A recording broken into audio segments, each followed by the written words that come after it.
This is Meltdown Live, presented by MyBookie.ag. Use code NEXTROUND at MyBookie.ag for double your initial deposit.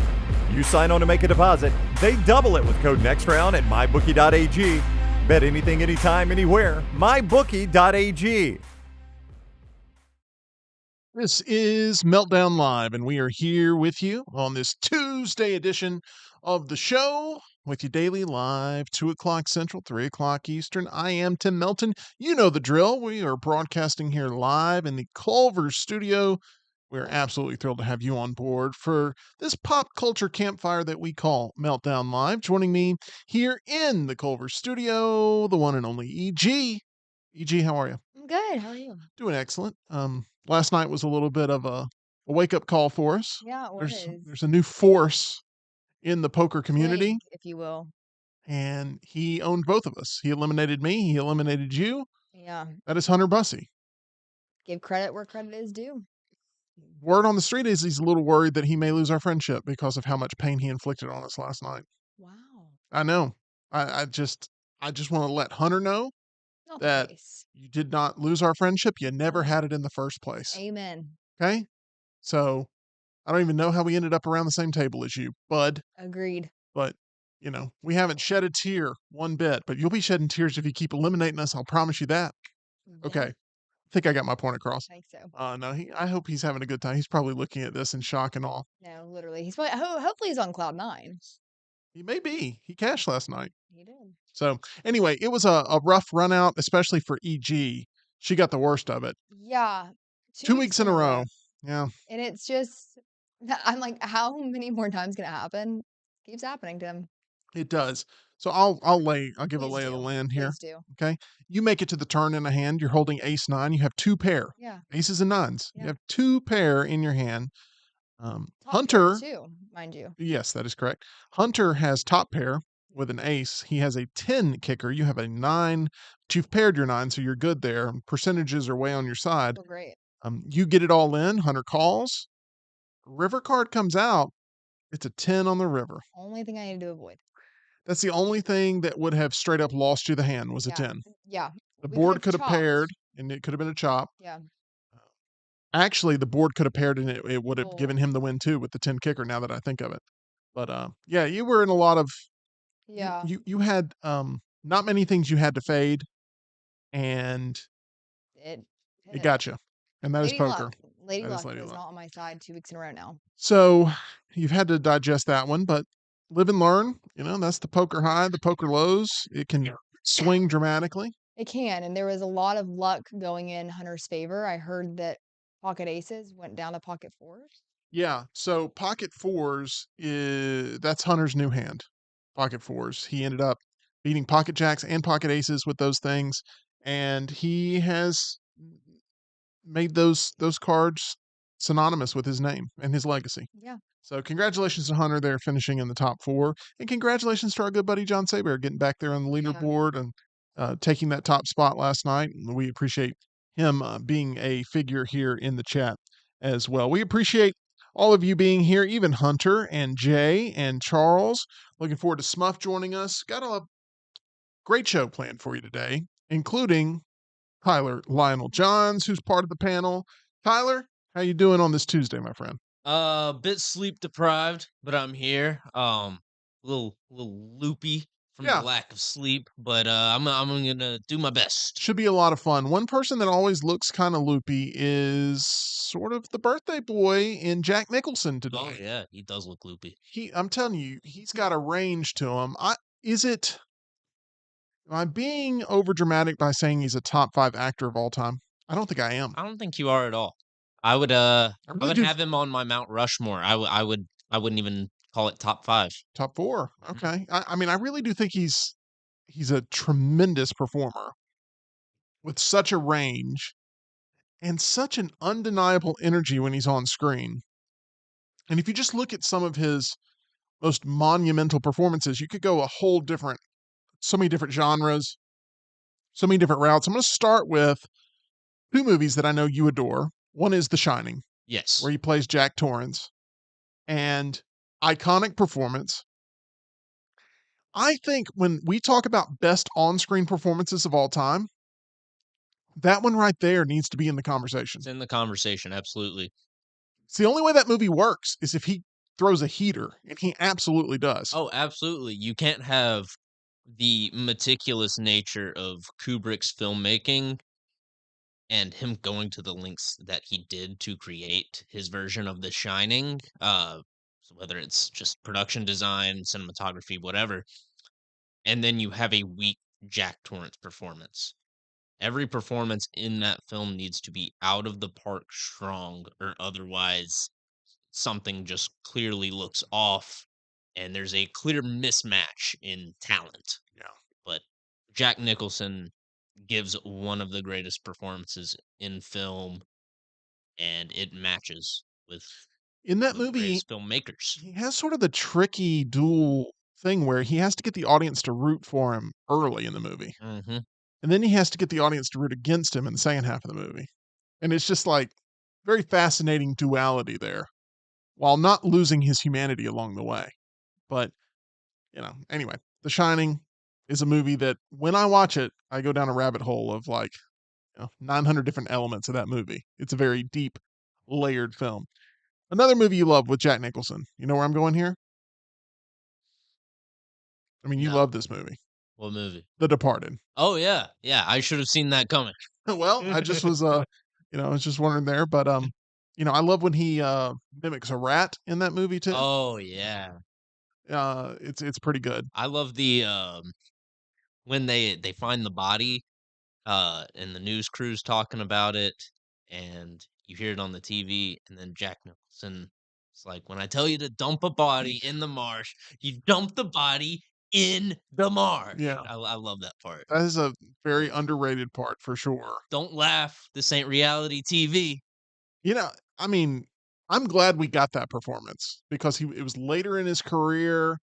People wondered if he still had the heat to bring, and he was on screen and ate it up. And I thought him and Leo together, him and Damon together, really, really good. Really solid work there in The Departed, which won Scorsese his Oscar, won Best Picture.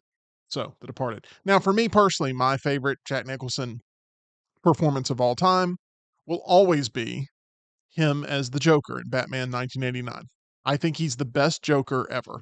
I feel very passionately about that. A lot of people chalk it up to being very cartoonish, and those are people who probably haven't watched the movie recently because he's the most deadly Joker, I think, in the history of Jokers. No, I always saw his Joker as like the gangster version of the Joker.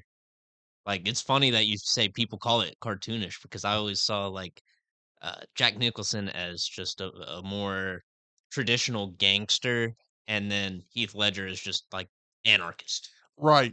Once the Ledger performance hit, people started viewing Nicholson's performance as maybe being a little bit too over the top and animated and a little bit too theatrical and a little bit too hammy and a little bit right. And I'm not saying that he was disrespected. I'm just saying that like it changed the whole vibe of the character because it used to be no one will top Jack. And then Heath did his own thing, Hmm. which was monumental, by the way, because to take on that role after Jack had the reins on that for about 20 years, and then to take on that role and do something special with it to where people now first name that they always bring up is Ledger. That's just where we're at right now. A lot of those people don't even give Jack's Joker the time of day to go back and realize just how good it is. But it's still the GOAT for me. And um, yeah, there's some craziness to it. There's some comedy to it that's, a lot of bits, but he's terrifying in that role. He really is. And his carnage level, I mean, I don't think there's a Joker that kills more people on screen than Jack Nicholson's Joker, I especially if you think you're count all the right. people that were gassed at the end. Hmm. Who knows what happened to them? But anyway, I really, really like Jack Nicholson's performance there in that role, and am happy that we still have Jack around to celebrate. One Flew Over the Cuckoo's Nest. Um, it's fantastic. If you haven't seen it, it's a little bit of a slower paced movie than what we get these days, but definitely you want to talk about one of the greatest villains in the history of cinema. Nurse Ratchet is one of those, and Jack Nicholson. You have to root for him in there, and it's a very sad movie, but it's extremely strong performance, and I highly recommend if you have Danny not seen DeVito it. also in that movie. And Christopher Lloyd Yeah. also in that movie. I mean, it's got a great ensemble, and there's a basketball player by the name of Chief in there, and I was always the chief. Like everybody's like, "Oh, we want him. He's 9 feet tall. He'll be fantastic." And I would let a lot of people down. Speaking of sports and the tie-in, one thing that always seems to happen is Jack Nicholson and Jack Nicholas. Their names always get confused there. Jack Nicholson is a just dominant figure in the acting profession. Jack Nicholas, a dominant figure in the golf profession. Yeah. And those are two pretty good people to have be tied together, especially with all their successes there. Yeah. Jack Nicklaus, a top 5 golfer of all time, in your opinion? He is the greatest golfer Okay, of all time. I the would say GOAT. there's a lot of discussion with Tiger involved in that, but you Yeah. cannot deny the greatness of Jack Nicklaus. Also, his contributions though to the game of golf have been so significant. Yep. And his wife Barbara, like they're incredible people. If we ever have a reason to talk about Jack Nicklaus, maybe it's the anniversary of one of his wins, Yeah. we will bring up Jack Nicholson during that to For make sure sure. it's For just sure. tit for tat. And then I want to bring up a small part that Jack Nicholson plays in a movie where he still steals every scene he's in. That is broadcast news. I've talked about this movie before. I have the Criterion collection of broadcast news that I have brought up in a segment of Physicality here.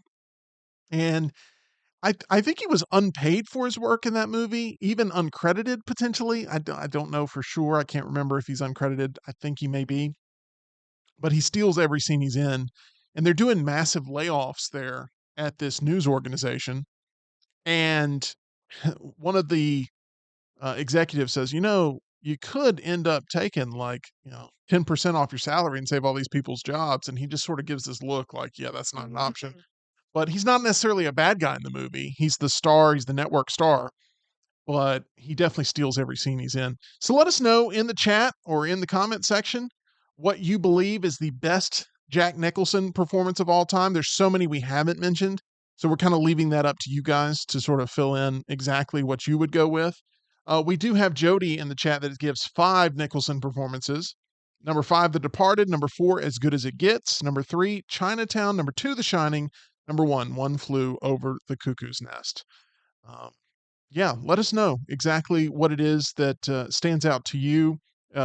Jeff in the chat saying, I think As Good as It Gets is underrated. Charles saying Shelley Duvall isn't amazing in The Shining, in my opinion. That's definitely a take. Shelley Duvall was kind of like driven to the point of insanity on that shoot, though. Oh yeah, there was one take where she has to scream, and Stanley Kubrick insisted on getting, I believe it was like 130 takes of it. Mm. So by the end of it, she's genuinely just like mentally drained and exasperated, and that's the take he went with. Yes, and that was the one that will live on forever there. So, what a production there in The Shining. I've been tempted to get it on the 4K Steelbook, but I know the minute I do, I'm gonna lose my own sanity. So, don't need to do that. It's one of those movies I can't stop thinking about when I watch it. Oh, you start getting into what if Kubrick directed the moon landing? You get that deep? I don't get that deep, but I Oh, okay. I could end up in some circles that get that deep. I'll tell you, if there's one thing about our building that I really do feel like when I turn a corner, I'm gonna see either the twin girls or I'm gonna see some kid riding his tricycle through the halls because we have very long hallways here. We do. They get spooky, especially after hours. Like if you're here, like on a weekend or just when the building's empty, you look around and it's like, where's everybody? And Yeah, you really do expect to see the twins. let us know if you do, because I'll be interested in that. That would be a heck of a deep cut there. Okay, so The Shining. Look, there's another horror movie that we can't stop talking about. It is a movie called Sinners. It's out right now, and it's best movie of the year in my opinion. Tyler, who's seen way more movies this year, also believes it's the best movie of the year. So I went and saw it a second time Oh, really? yesterday, Yeah. and I wanted to see if I had it at a 4.5. I wanted to see if it dropped to a 4, if it went up to a 5, or if it stayed still or whatever. And I can solidly say this thing has moved up to a 5 for me. Wow. Oh, Yeah. okay. All right. Yeah, I'm so happy with Sinners, and it was so much better the second time for me because two of my biggest complaints about the movie. Number one, the second trailer spoils a lot of stuff. Well, after having seen the movie, this second showing, I already knew everything. So I was able to just enjoy the ride instead of going like, okay, when are we going to get to this thing that I know happens?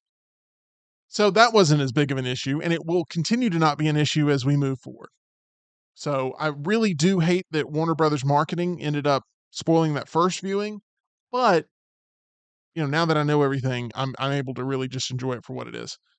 The second thing is I said that it's exhausting. It's a little bit too overcrammed with stuff. I mean, it's like too good. Everything in it is very good, Mhm. but it's too much. It's like a meal that's really tasty, but you can't eat anymore. You're full. And I could tell. I went on a Monday at 3 p.m. and the audience, it was packed to see Sinners. Okay. I was like, what is going on here? Is there like, and it was all like adults. Mhm. Now, obviously, it's an R-rated vampire movie, so you're not going to see a bunch of kids, but I'm talking about it wasn't even college age. It was like, you know, 40s, 50s, 60s, like older adults. The most polite crowd, really polite crowd, just super polite. Everyone was really into it, but you could start to see people getting restless during the movie because it's a heavy experience. There's a lot of themes, tons of characters, tons of backstories. Everybody's got a certain backstory. And the way that I would sort of wrap it up with talking about Sinners is it feels like when you go in, you get a prequel, the movie, and a sequel all in one sitting. Yeah. That's the way I feel. You get the story that leads to where we are currently in the series of events, and then you get, something that could easily be deemed like sort of a sequel to this movie all in one sitting. And it's exhausting for a lot of audience members. And I could tell that they were getting sort of like, they were repositioning and they were like, wow, this is so much, and it's a lot. But there's been a certain dialogue around Sinners with the way that it's been covered with its box office results that has sort of led to some online back and forth and people having some opinions here because Variety, mainly, when they covered the box office results here, it was framed in a way where it looked like Sinners didn't do as well as maybe it did. It kind of had like what feels like a little bit of a judging tone to it. Yeah, it was they reported how much Sinners made over the weekend, and then they were like, against a $90 million budget, ooh, will it make its money back? Which is a question that no one in Hollywood has ever asked Yeah, because we'll throw $300 million to the Russo brothers or Netflix will for a property that can't make that money back, or $200 million for Gladiator and right. 300 here, and the budgets have gotten insane. 90 million is, I would Yeah. say, a standard budget. And if the question had been simply, will it make its money back? I don't think it would have been as bad. It's definitely part of the questioning here, but it was even more specifically, it's going to be tough for Yeah, this movie to make its money back. Like they were just openly saying that. And there's been some reports out there of maybe why they're having this sort of opinion. Now, Variety really works within the studio system. yeah, I'm sure it has nothing to do with the fact that Ryan Coogler will own this movie and not the studios.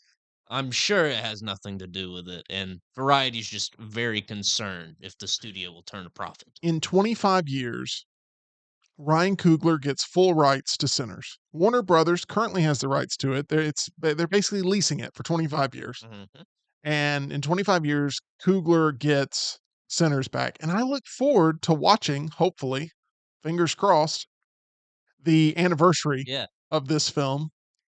And, we'll see if in 25 years we're still doing the Meltdown every day, going and covering this at the Cineplex, because I look forward to the Sinners re-release under the Coogler brand.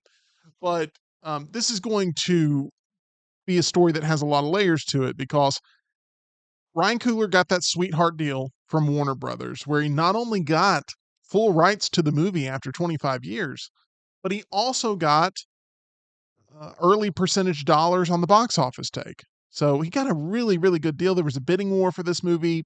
Everyone wants to work with Ryan Coogler because of his box office draw and the talent that he brings to the table, the ensemble that he's able to put together. And now there's a fear that if this is successful as a business deal for Warner Brothers, that other directors will start demanding that they get the rights back to their movies. Mhm. What's interesting about Coogler is it all kind of ties into his work in the Creed franchise, the Rocky Creed franchise, because Stallone lost the rights to Rocky and wants the rights to Rocky for his family. And I wonder how much Coogler picked up from that story and seeing how Sylvester Stallone was iced out of his own creation to where Coogler wants the ability to be able to hold on to all of his creativity. Um, Coogler's talked on record about a couple of influences he had with this movie. He has talked about John Carpenter. I learned that after the fact. I was like, this feels very Carpenter. He's He talked also about talked about Puss in Boots: The Last Wish. he's talked about Puss in Boots: The Last Wish, which I've gone on record on this platform and said that the villain in that movie, which I believe is just named Death, It's just death. is one of the best on-screen portrayals of a villain in movie history. Now, It's great. people kind of roll their eyes when they're like, Puss in Boots has one of the best on-screen villain. Yes. And I said it coming out of the theater. I still feel it today. And the fact that Coogler said it was so good, we're going to sort of model our vampires after this. I mean, me and Coogler speak the same language. We both have a lot of the things that inspire us. We have very similar flavor profiles. And going in and watching Sinners a second time is so much richer experience because you kind of know all the figures now Mhm. that are a part of the story, and you can kind of just absorb the performances. Are you planning on seeing Sinners a second time? Yes. So my dad's actually in town this week, and he's He- been seeing trailers for it, and he's like, "Have you seen it? Is it worth watching?" I was like, "It's the best movie of the year." And he's a genre fan. He is. Um, he likes gangster movies, he likes westerns, and he likes vampires. What else So, do you want? Get it all in one and movie. he was a fan of the Creed movies. Well, home run. And So you'll be I'm taking him to it this that's week. awesome. You'll be there to also sort of fill in any gaps he has of trying to ask questions about the story and too, because it really did help knowing everything the second time around and really being able to just enjoy the experience and not trying to piece everything together in real time. Yeah. So I don't know about you, but when I watched it the first time, there was one shot that I think we both love from the trailer that kind of waiting on for a while. Uh, trying to say it without spoiling it. hold on. You say it. I'm going to cut the mics. Yeah. Yeah. That's good. That's I a good thing. probably should have swapped cameras as well, Oh, but were people able, we were just on the super source. people were able to just, okay. It's been Anyway, a long day. there you go. It's all good. Yeah, that's a good shot. That's a good shot. Okay. Let's do this. I feel like you could have said, I feel like you could have said that on I probably could have, but I don't want to spoil anything for people. I like that. That's good. That's a good I don't philosophy. want to say like, oh, this part is Yeah. you're gonna have to, you know, wait until this part. He talked about there was this feeling he had as a director because he was asked, like, why did you decide to do this movie at this point? And he said that he's had success, but he hadn't had a movie that was like unapologetically him on screen yet. And that it was like he woke up one day and he realized if I don't make this movie now, people are going to move on with their lives. Like my team, they have kids that they're going to devote their lives to, and that's great. He's a big family guy, but he's like they will always choose their kids over me calling them saying, "Hey, let's go work on this thing." And he felt like this is the last time he could get the full gang back together and make this happen. It was like lightning in a bottle. And he also talked about how he was absolutely crippled and terrified by the fact he didn't have something that was unapologetically his vision on screen yet. That he'd done these huge movies, yes, but he hadn't had something that was very personal to him specifically. And so he had to make this movie. And I just love that story. And he talked about how he has all these different influences and stuff. We're going to get to more of it, but it inspired me to make a meltdown countdown of who I believe right now are the directors that can sell tickets. Now, I'm not talking about these are the best directors of all time. That list is a different list. I'm talking about these are directors that right now you put their name on a trailer or a poster, or somebody says, hey, the next blah, blah, blah movie's coming out, and these people immediately sell tickets. So we're going to get into that list right now. I'm going to start with number 5. I take some liberties with this, okay? But number 5 is a little bit of a tie because one of these is going to be the guy. And I don't know which one it is yet, but one of them is going to be the guy in this space. I think I know which way you're leaning in this, but at a tie for number 5, I have Ari Aster, who has done Midsummer, Hereditary, Beau is Afraid, and is about to do Eddington. Comes out this year. He's sort of in this, he's a horror filmmaker who just doesn't play by the rules No. and wants to make you extremely uncomfortable and really give you disturbing imagery.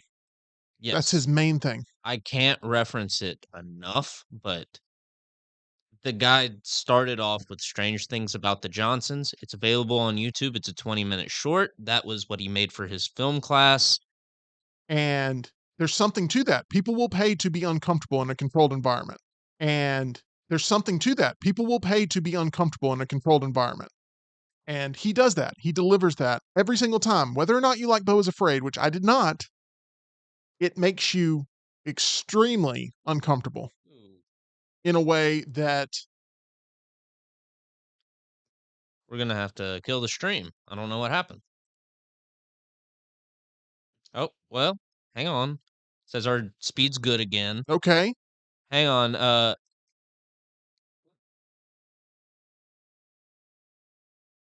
Quick. Let's get some confirmation from the chat real quick. I'm sorry, guys. We've had some technical issues. So let us know if we're still on, and if so, at what point we dropped off at for you guys. Because our stream speed just like dropped to half of what it was for a bit. Let's see. Hunter says y'all are back. Thank you, Awesome. Hunter. All right. So I guess you might want to restart that last point. Yeah. Appreciate everybody being patient with us. No, I was just talking about Ari Aster's the filmmaker on my list here of filmmakers that sell tickets that absolutely make me uncomfortable. He's number 1 on the list of who makes me uncomfortable.